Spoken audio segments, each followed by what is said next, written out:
Hi, my people. What is going on? This is Mrs. D Green coming back at you with another review. Oh, finally got to sit down and finish episode 2 of season 3 for White Lotus. I also watched the third episode, both of which I kind of feel were good episodes, uncovering a lot of layers on the characters, but filler episodes nonetheless because nothing major happened. But before I get into that, I'm gonna recap both of them in this. Probably in this one.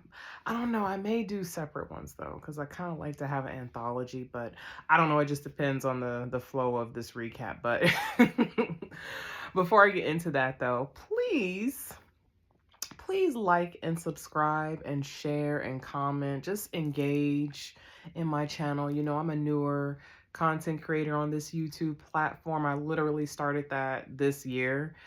It was a response to something that I had been wanting to do. I had been contemplating doing it for a couple of years, but didn't start it, you know, because life got in the way. And then finally something happened in life that pushed me over the edge to get started. So, you know, I'm just trying to get some traction going and get my name out there. So by all means, please subscribe, like, comment, and share. It's your girl again, Mrs. D Green.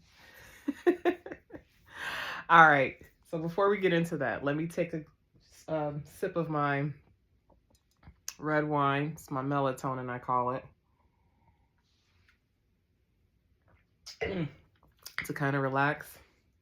And then wash it down with some water because it's always good to hydrate in between drinks, right?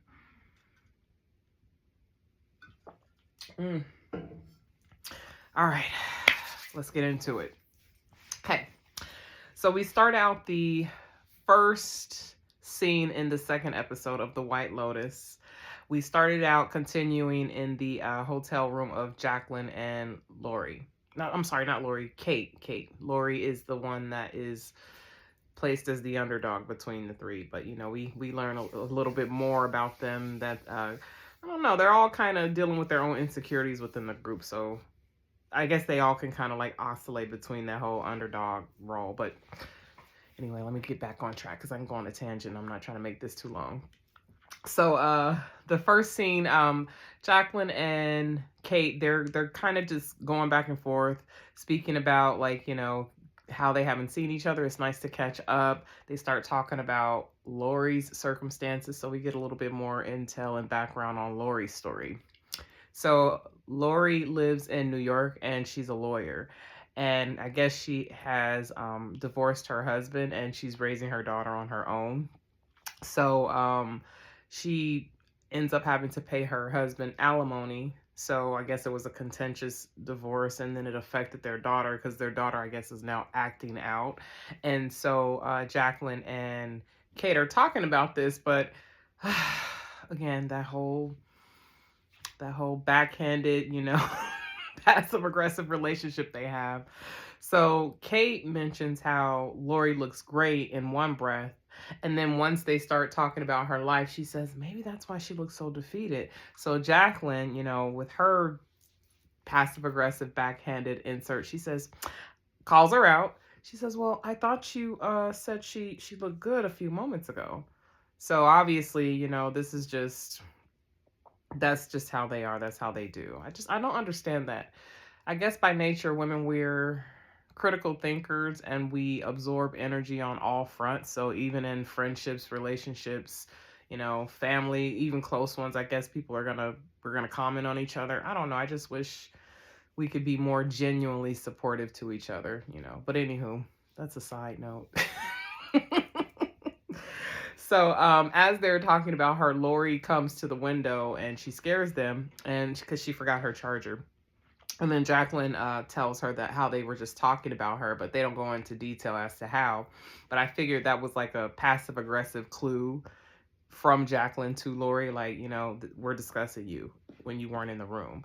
Maybe to elicit her to ask, well, what were you talking about? So that something could get started. But you never know. You don't know what's going on with these three women.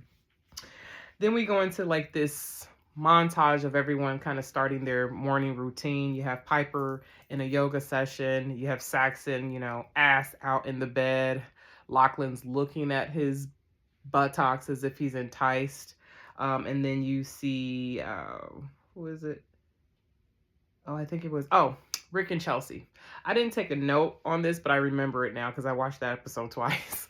So they're in the bed and Rick wants to get up, but then Chelsea, like, pulls him down, which kind of metaphorically describes their relationship. It's like Rick is always, so high strung. And when Chelsea, motions for him to stay in the bed, it's almost like she's trying to proverbially, God, I'm a little tired, so pardon me. Proverbially keep him grounded. And they'll get a little bit more into that in the third episode. Then we go to Gaitak and Mook. Gaitak and Mook are the two staff members that Gaitak is the nice guy, finished last type of guy that I mentioned in the prior recap, and Mook is the lady that he's crushing on. He speaks to her about how he fixed her bike and she's thankful for that, and then he asks her if he can join her for lunch, and she reluctantly accepts, but she accepts nonetheless. Then we go into the breakfast scene. So this scene was kind of interesting. Piper speaks about how no, it wasn't Piper. Oh, okay, hold on. Sorry, scratch that. The mom and the dad. So Victoria asked Tim. Victoria is the mother, played by Parker Posey, and Tim is the father. She asked him if he slept well, and he says that he didn't. And so she offers for him to take one of her lorazepam so he can get some rest, because she's noticing how tense he is. And then he says, well, I don't take drugs. And then Saxon coming in, because, firstborn, he wants to, bond with his dad. He's like, I'm like you, Dad. I don't like to take drugs either. Piper cuts that BS right out. And she says, yes, you do. You take Adderall. And he's like, I take it to get shit done.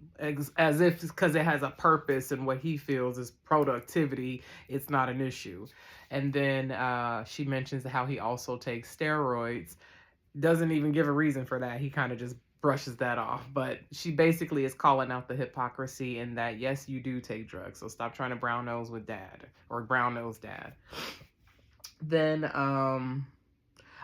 so Tim gets a phone call, and of course that agitates the table because, again, public spaces are not supposed to have phones because it's supposed to be a digital free place, especially when they're in communal areas. But of course, with everything that's going on with Tim and just the type of person he is, the rules don't apply to him. And so he tells Piper how they've all gone out to Thailand on behalf of her, and she should offer concession and be understanding. And so she tells him, well, I didn't ask for you to choose this type of hotel, meaning we didn't have to be at this place. And he says, well, it's something you like, so that's why we picked it. And she says, this is not something I would pick because, again, she's different from the rest of them. She says this is basically like a pretentious spa for, Malibu hippies, or what I think she said Malibu, what did she call them? I think she called them, she said they were from Malibu when they were rich, but I think she said bohemian. That's what she said. These are for people who are bohemian and rich and wear Lululemon yoga attire. Then something funny to me happened because I'm silly. As she's saying that, Kate comes in, and I'm assuming a Lululemon yoga attire. And so that comedic insert was not lost on me. She comes over to the table because she recognizes Victoria. So she asks Victoria, if what her last name is, and she's like, yes, that's me. And then she asks her if she knows a friend and that they have in common, and Victoria confirms. And then she tells her how, I remember you from a weekend we had. We attended her baby shower. We spent the whole weekend together. Victoria doesn't remember.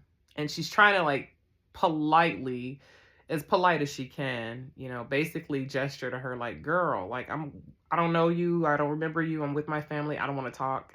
And the kids pick up on that. Kate, wanting to be seen. Because I'm starting to think now with Kate, I think Kate wants to be understood and seen. And that's her biggest insecurity. Because the friends all have individual insecurities. But I'm noticing with Kate, she likes to, be singled out. She likes for you to make sure she's acknowledged. So the fact that Victoria didn't remember her, I know that stung a little bit. So the kids, they tell Victoria that they noticed how she was rude and standoffish to Kate, and she's like, well, it was a baby shower and it was insignificant. I'm here on vacation with my family. What you want me to do? Granted, she's always in a lorazepam stupor, so that could also be contributing to the fact that she can't remember her. Durr.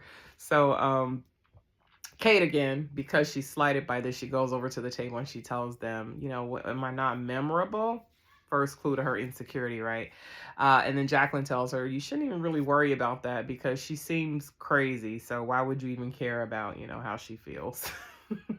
I mean, I get that, you know, sometimes we worry so much about how people perceive us, not realizing like you still have to move the way that you are, or how you are, no matter how people perceive you, because people have their own relationship with the truth regarding themselves. So they're going to have a strange relationship with the truth regarding you. So why the fuck care, right? But that's just me.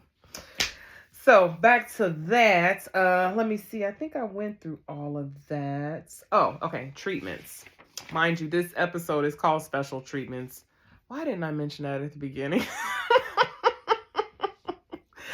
So, anywho, it's titled Special Treatments in relation to everyone's biometrics test that they had for their intake, so that their treatments can be recommended to them. Again, I would love to undergo something like that because that would be nice. It would be nice to, you know, have someone tell me what I need based on what they are reading from my body.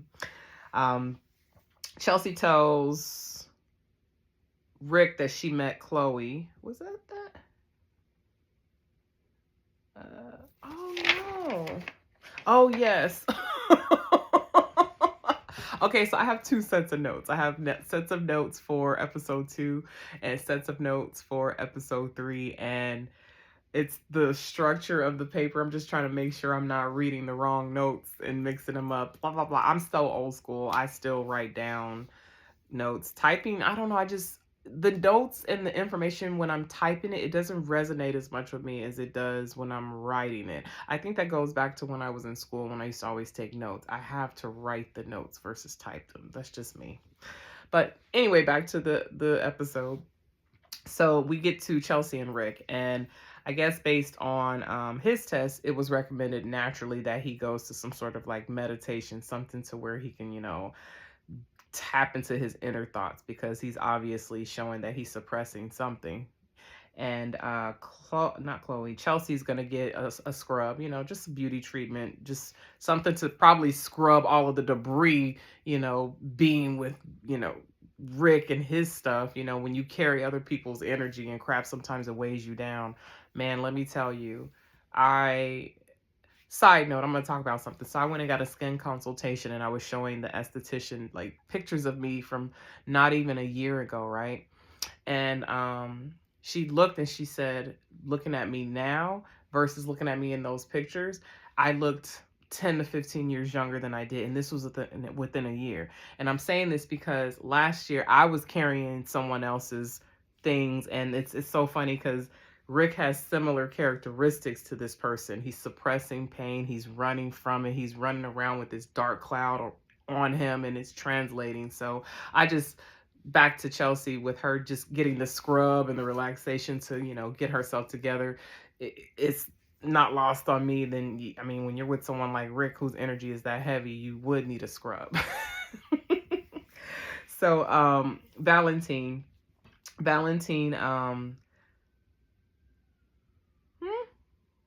oh, okay.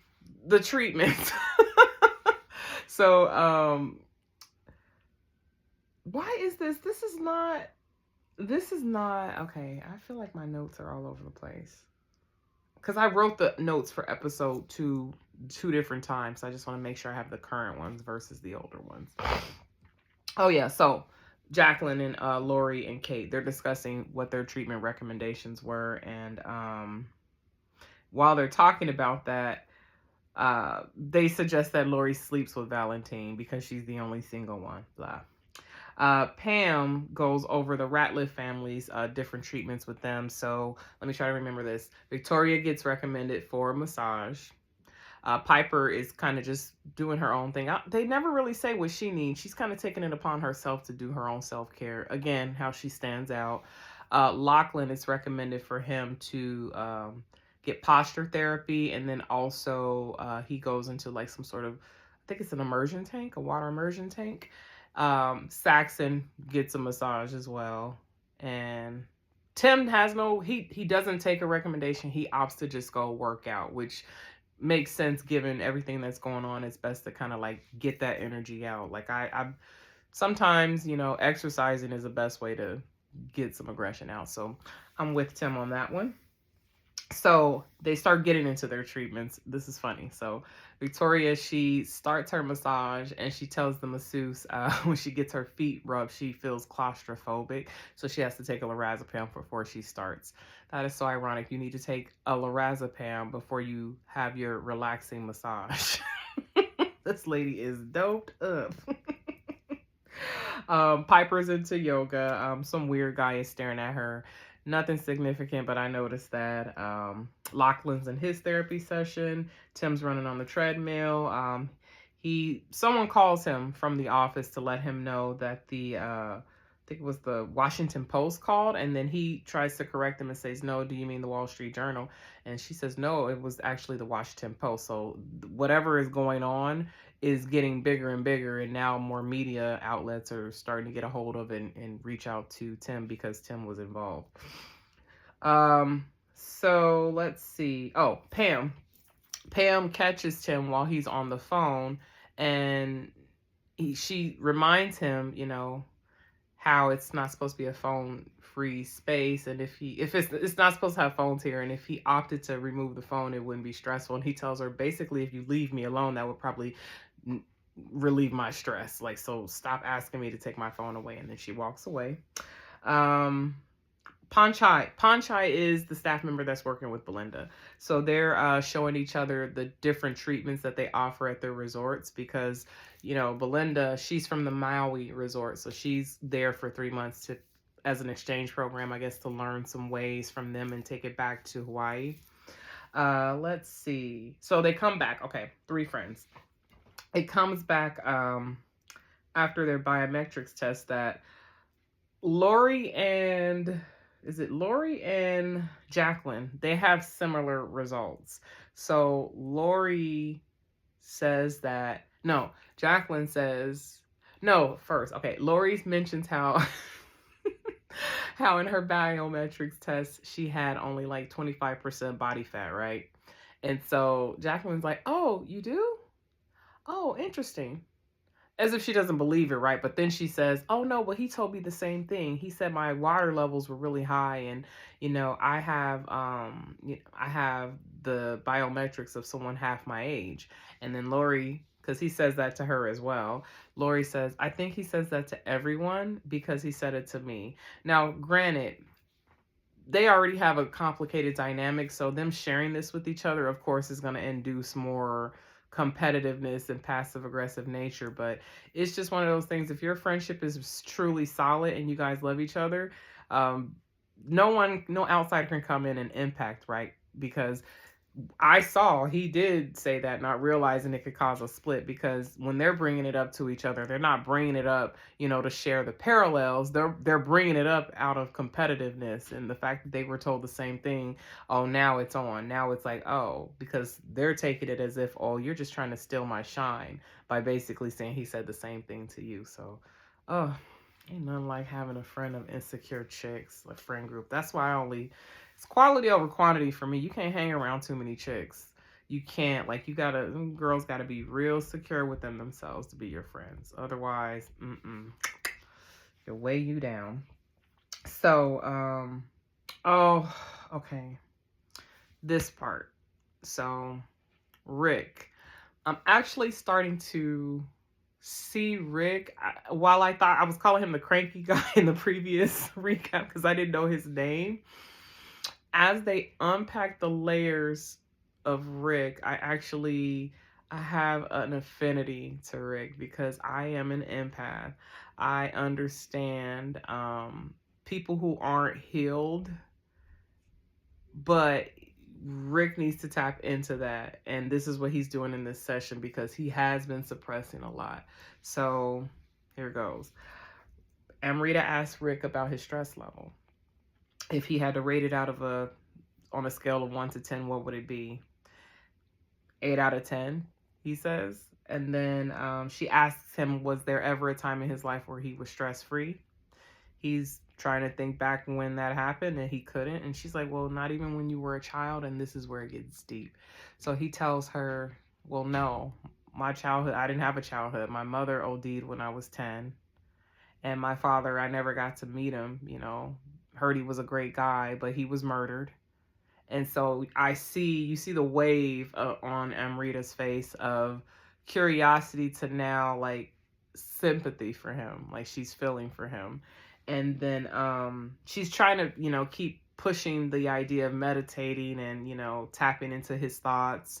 And he's brushing that off because he feels like, you know, I don't need to meditate, you know. I'm empty inside basically. So what is there for me to meditate on? Which I thought was really sad, but it was good to hear someone calmly, not angrily, because Rick helps me see inside of someone that I just recently broke up with, because I saw that in them, that they were not healed. They were broken from a lot of things they were suppressing, but he wasn't trying to do the work, or at least he wasn't like, you know, opening up to me and shutting me out. So when I see Rick, I'm like, oh, that was him. So Amrita is basically explaining to Rick how meditation can bring relief from the identity you created. And so he says, I don't have an identity. I'm nothing. What if you're nothing?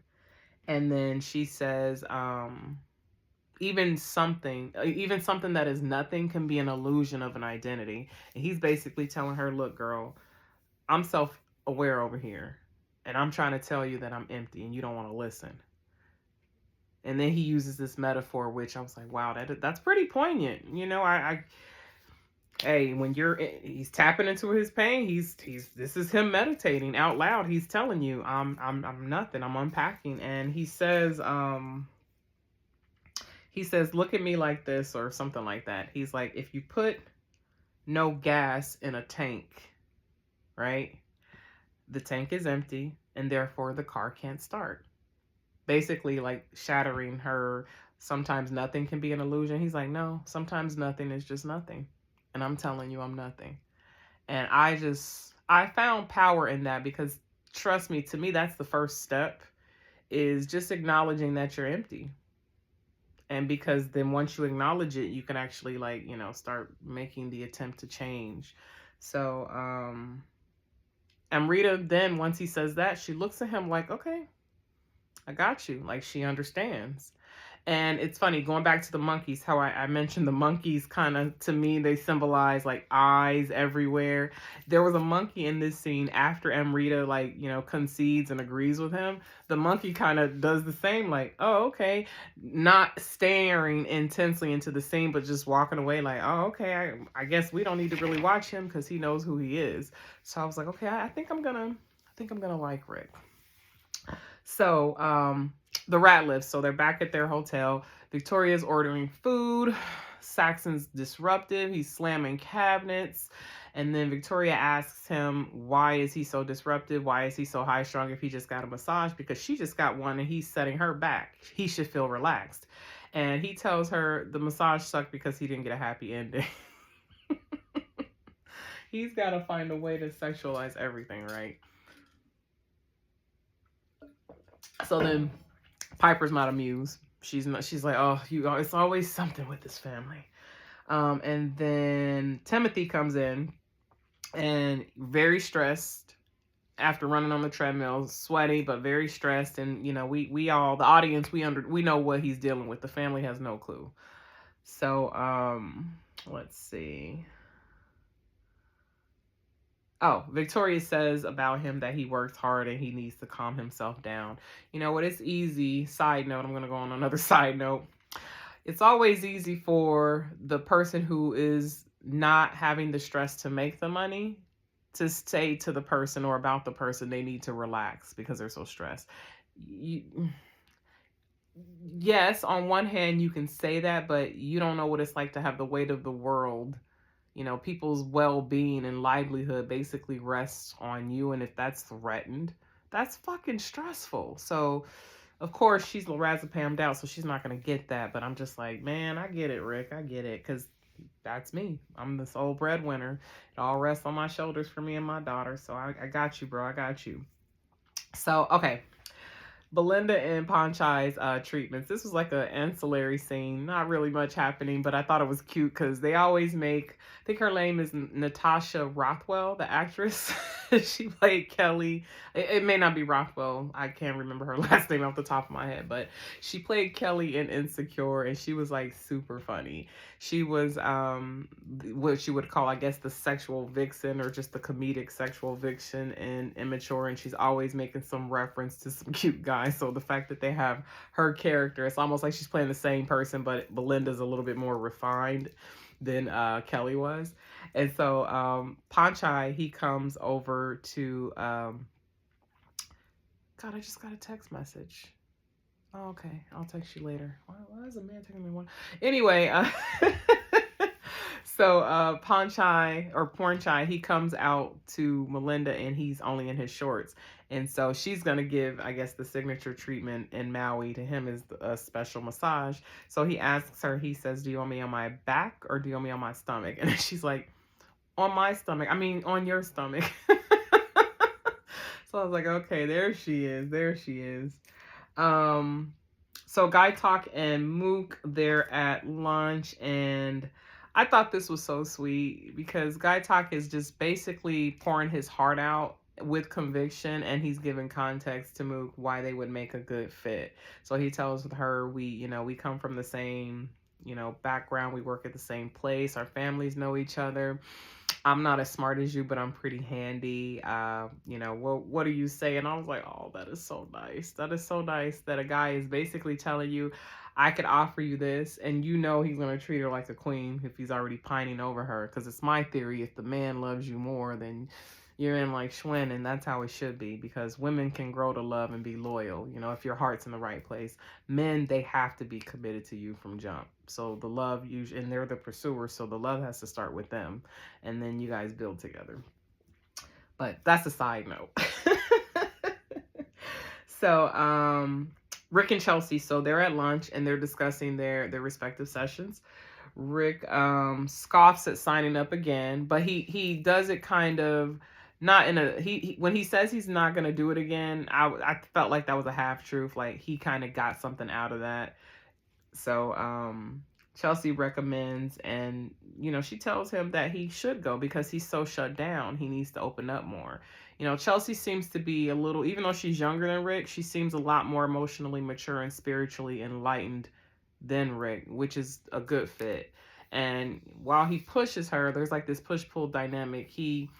I think he accepts, what she recommends, and that's good. If you're a broken person, that's the only way you guys can grow as a unit. You have to take the suggestions of your partner, especially if they're trying to get you to a higher level, not pull you down. So they're I think I like them too. I like them.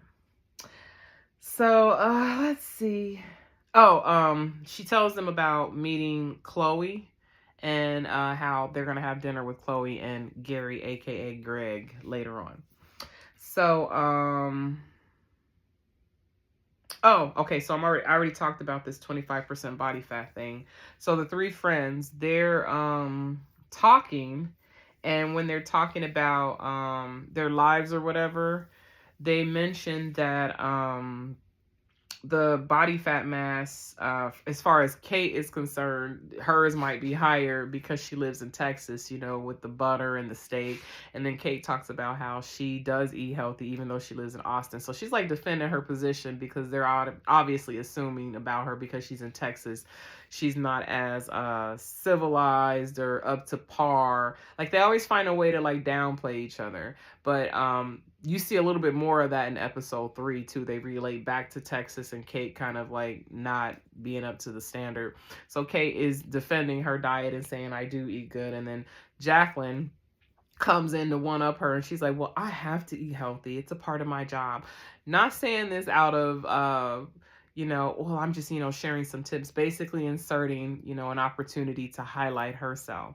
So she starts talking about how with her being an actress, she has to eat healthy, and with her having a, younger husband who's 10 years her junior. She has to stay healthy. And as she's saying this, Kate looks over at Lori like, okay, here this bitch go. Like, and they both kind of look at each other like, here she goes. I mean, man, again, like with friends like that, right? Who needs enemies? So, Jacqueline says, no, not Jacqueline. I think it's either Lori or Kate mentions that Jacqueline's only been married for a year. Basically saying like, bitch, you don't have enough time on the books with him. How do you know it's going to last? And then Jacqueline says, well, something tells me I'm not going to get tired of him. I don't know. Overcompensating, it sounds like to me. Let's see. Oh, okay. So Chloe and Chelsea, they're hanging out. Saxon walks by. Chloe comments how he's cute. Chelsea's, she says no. He comes from a family of wankers, which is a British derogatory term for someone who is just, I guess we would say asshole or, scum of the earth or piece of shit here. That's what the British call, that's what a wanker is or whatever. Let's see. Oh, okay. Next scene. So there's a scene between Lachlan and Piper when they're on these, their hammocks within the water, which was so cool. They're just relaxing on a hammock, in the ocean. And they're talking about meditation. And Piper asked Lachlan if he meditated or if he prayed. And he says he prayed, but he felt like he was talking to himself, like he didn't feel anything. And so Piper asked him if he felt the presence, and he said no. And then he asked her if she ever feels a presence, and she says yes. And he says, you ever think that maybe that's just you wishful thinking? And she shuts that down real quick, like, no, it's real. And I was like, yes, girl, defend that. Defend the spirit, because it is real. Don't play about it. So Lachlan mentions to Piper about Saxon's comment, on her sex life basically, and saying how she's hot. And Piper, rightfully so, is grossed out by that, because she's like, in what context? Like, why would he mention that? Like, why was that even brought up? Like, yeah, like, why are you two saying, like, talking about me being hot and me having sex? You're my fucking brothers. I don't know, man. That damn Saxon. I need more information. I need more information on him. So she's disgusted by this, because not only does he disclose to her that they discussed that, he then follow-ups and asks her, well, are you? And coming from Lachlan, I think it's more of a, can we have a conversation about, sex, versus I'm curious about you having sex. Because I think with Lachlan, I think he's dealing with some own stuff with his sexuality. So that was more of a way of him to awkwardly try to connect with his sister by way of the awkward conversation that he had with his older brother about her. So she's grossed out, walks away. Let's see. Oh, okay. So next scene, Chloe and Chelsea, they are now shopping. And as they are shopping, the store gets robbed. Now, before this,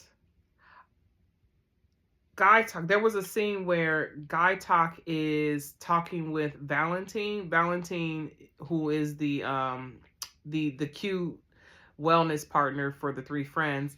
He invites Guy Talk to a fight. He says his friend's gonna be fighting, and he says he's down to go or whatever. Guy Talk's just trying to fit in and become the cool guy on campus, because there's a lot of, he seems like he's the normal nice guy, and everybody else has got like this bad boy persona that works there, other than Fabian. Fabian's afraid of his own shadow. So, but Guy Talk's trying.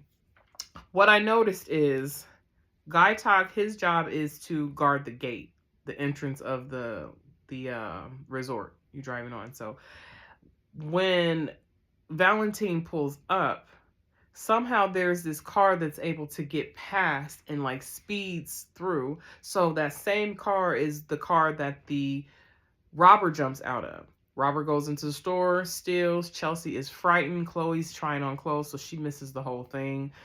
She comes out. She's like, what the hell happened?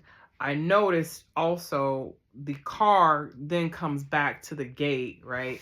Guy Talk notices this because he noticed the car that sped by earlier. The robber gets out to open the gate himself, because Guy Talk has to push the button. And then Guy Talk catches him and stops him, or tries to stop him. And then the robber, he runs, and Guy Talk chases him and tries to pull him, come here, what are you doing?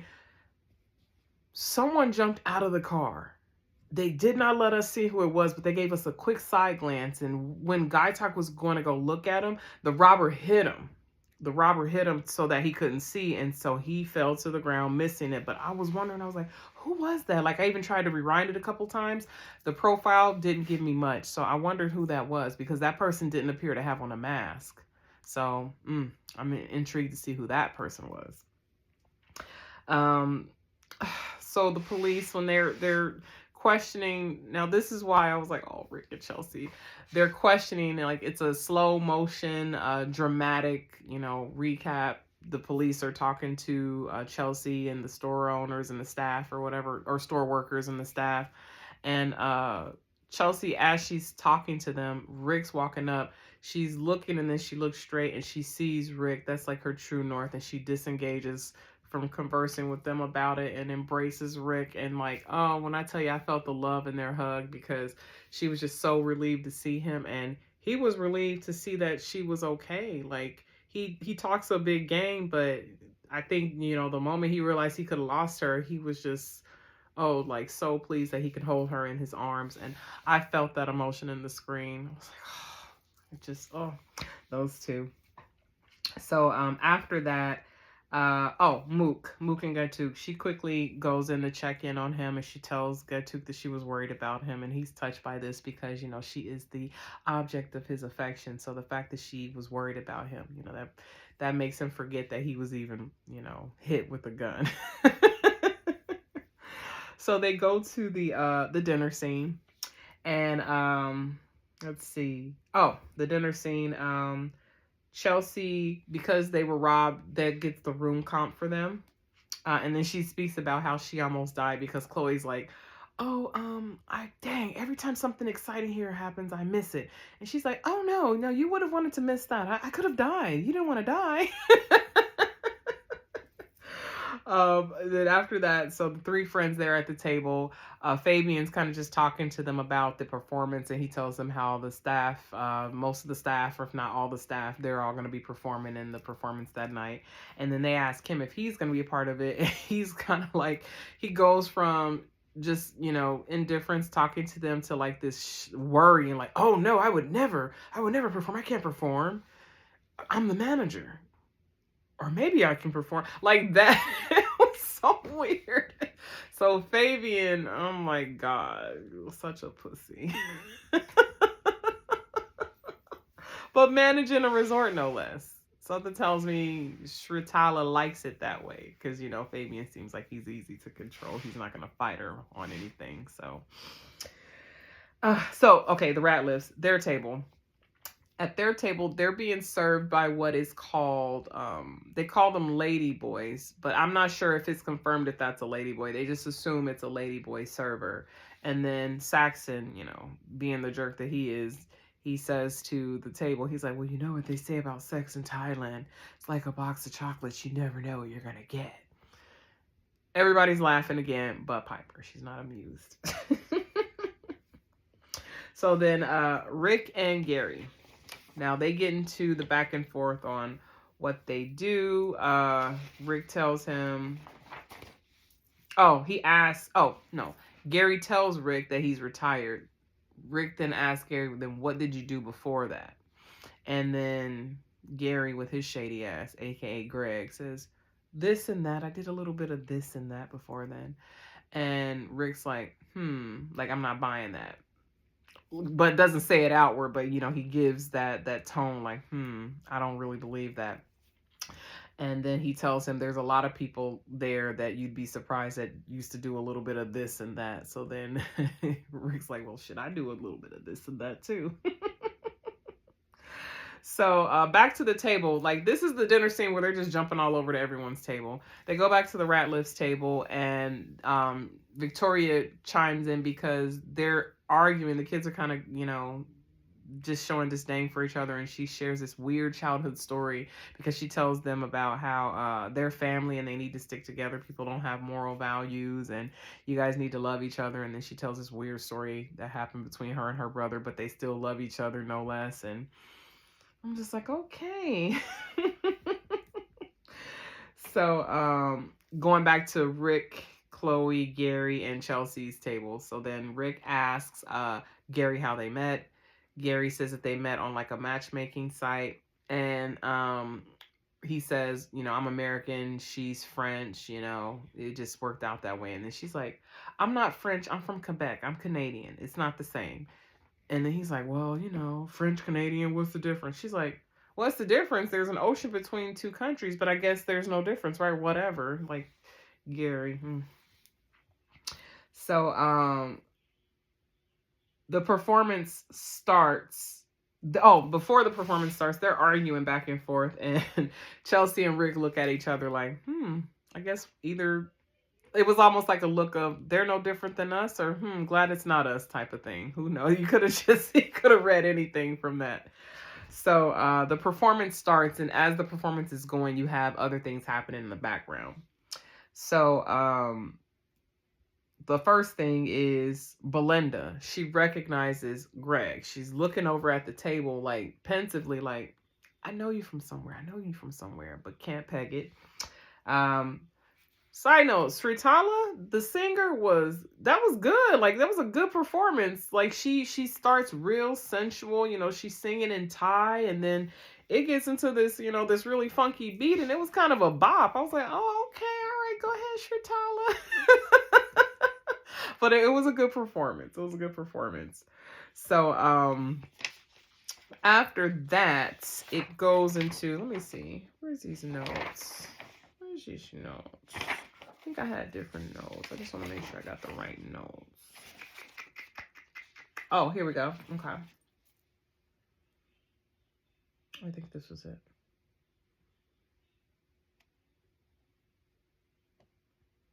Oh, okay. So these are the better notes. Because like I said, I had 2 sets of notes. But these are the better ones. So as Sritala is performing, again, I said she was good. Rick is staring at her, of course, you know, because he's just like so focused on connecting with her husband, Jim Hollinger. And then it goes into the scene where Timothy is speaking to, I believe it's Kenny. Kenny, the person that is a part of this big scandal that's happening. So apparently there was a whistleblower that went to the media and reported that there was bribery and money laundering involved. And Tim worked with Kenny to set up this business that involved this. So now he's heavily implicated. Tim just flat out asks him, am I implicated? He's like, yes, you are. Freaking, you know, FBI came and raided, you know, my offices. They have everything. And so Tim goes into a panic, you know, rightfully so. And then he asks him, well, you know, should I lawyer up or whatever? And he's like, yes, you should. I would lawyer up. And he said, why do you think I'm calling you on a burner phone? This is not even my real phone. So the shit's about to get real. Guy Talk, because Tim is standing by the security gate, Guy Talk hears this, and something tells me that's going to have something to play in the later episodes. That's why I wanted to mention it. So after the performance, everybody's enjoying it. Sritala tells them that she's going to go to Bangkok with her husband. Rick hears this, you know, to note it or whatever. She's talking to the 3 friends. So the 3 friends, they go back to the room. Lori's drinking. Jacqueline's going to bed. She grabs the book as if she's going to read it. They basically tell her, oh, you're such an overachiever. Why are you reading after we just had a good night and we're sloshed? And then when she's in the room, this is when Lori and Kate start talking about Jacqueline. They talk about how she's competitive, you know, how she's vain, and how she sandblasted her face, I guess, because she's got some treatments. Her face does have like a little bit of a glow, but it doesn't look sandblasted to me. It just looks like maybe she has some really good plastic surgery and her face is just very tight. But again, your friends, like, these are your friends talking about you, and that's not going to make you feel good. So they also say that they think she's lonely because there seems to be a distance between her and her husband. And I mean, it must be true, because this, you could tell she's affected by it, and she walks away, you know, a little sad, and puts the book down and doesn't even read it. Chelsea and Rick, so there's a little moment with them where they're having this tender exchange, and she's looking at him like, you know, with more appreciation because she almost died. And I think he's looking at her as well with the same sentiment, but not showing it as emotionally as she is. But, you know, because of this, that causes them to, you know, get it on, so they make love. And, you know, before that moment was very tender. Like, again, I could feel the love between the two of them. And I think that's beautiful, because she's like the beauty to his beast. And I think that's beautiful. So he tells her he's thinking about going to Bangkok for 2 nights before they get it on. I just wanted to throw that in there because that is going to have some importance in the next episode. And then we get into Tim, who is calling around for lawyers. This is the last scene, by the way. He's calling around for lawyers. He's, you know, talking. And as he's talking to the lawyers, his family, they come back from dinner and they're going into the hotel, and he's kind of in the dark looking at them walk in the room as if he's like watching his life just walk away from him. So that was the last scene. As the camera is panning out, you just hear all of the animals in the background. And to me, that kind of signified like, well, shit's about to hit the fan. It's about to get real. That's why all the noise is coming up. So yeah, like I said, I was going to pick up the vibe and see how this recap went. And yes, I'm actually going to do episode 3 in a separate one. That way the anthology can build. So I hope you did enjoy this recap.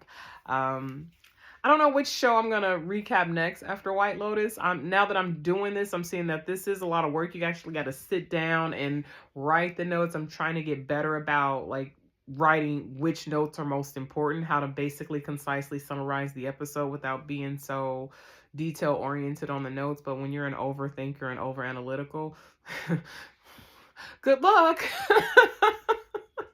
Good luck. So on that note, again, I am Mrs. D Green. Thank you so much for watching my video. I'm also on Instagram, but I do have a different name on Instagram. My handle is IOUPsych.